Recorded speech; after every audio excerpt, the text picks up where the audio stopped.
The member from Renfrew to St. Pembroke. Questions to the Premier. Earlier this year, I asked the then Minister of Energy why he was hiding the cost of cap-and-trade price increases on natural gas bills by putting them in the delivery charges on ratepayers' bills. Sadly, at that time, the minister put crass political calculations before sound public policy. Now, in the Auditor General's latest report, it was revealed that in a broad survey, a staggering 89% of respondents thought it was important to disclose the cost on the natural gas bill. Speaker, will the Premier be open and transparent for once, disclose the true cost of their cap-and-trade on natural gas bills, and order the OEB to include it as a separate line item on those bills? Thank you. Minister of Energy. Minister of Energy.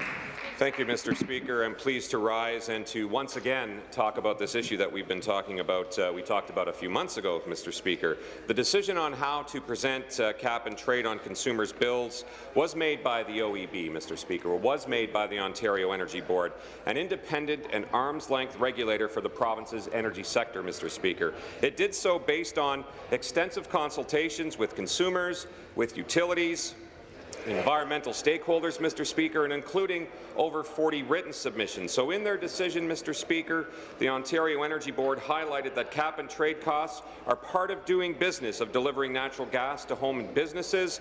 To quote the board, Mr. Speaker, in the OEB's view, separating out cap-and-trade related costs as a line item on the bill is inconsistent with the manner in which all of the other ongoing costs of operating the utility are reflected on the bill, Mr. Speaker. The government does not have the legislative authority to make this decision. The OEB does, Mr. Speaker. Thank you. Supplementary.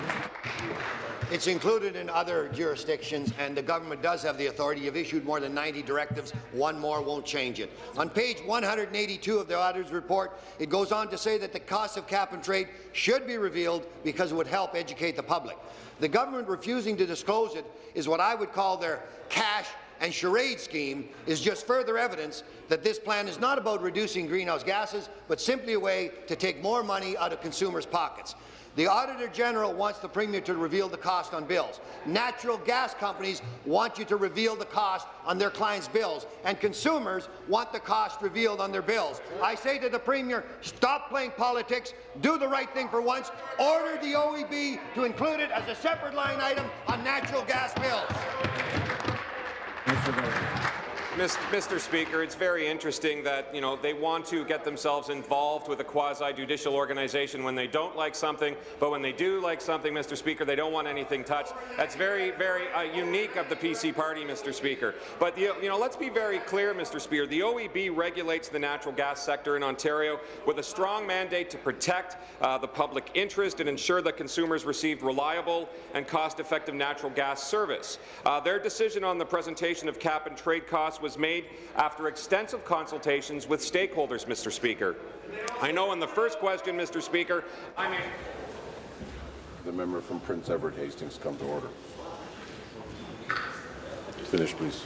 Thank you, Mr. Speaker. As that quasi-judicial regulatory body with a mandate to protect consumers, it's just like the federal government, Mr. Speaker. They can't dictate terms to the Supreme Court or to the Bank of Canada or expect that decisions will be in the favour of the Ontario Energy Board, Mr. Speaker. The Ontario Energy Board has the authority to do this, and they did the consultations, and this is their decision, Mr. Speaker. Thank you very much.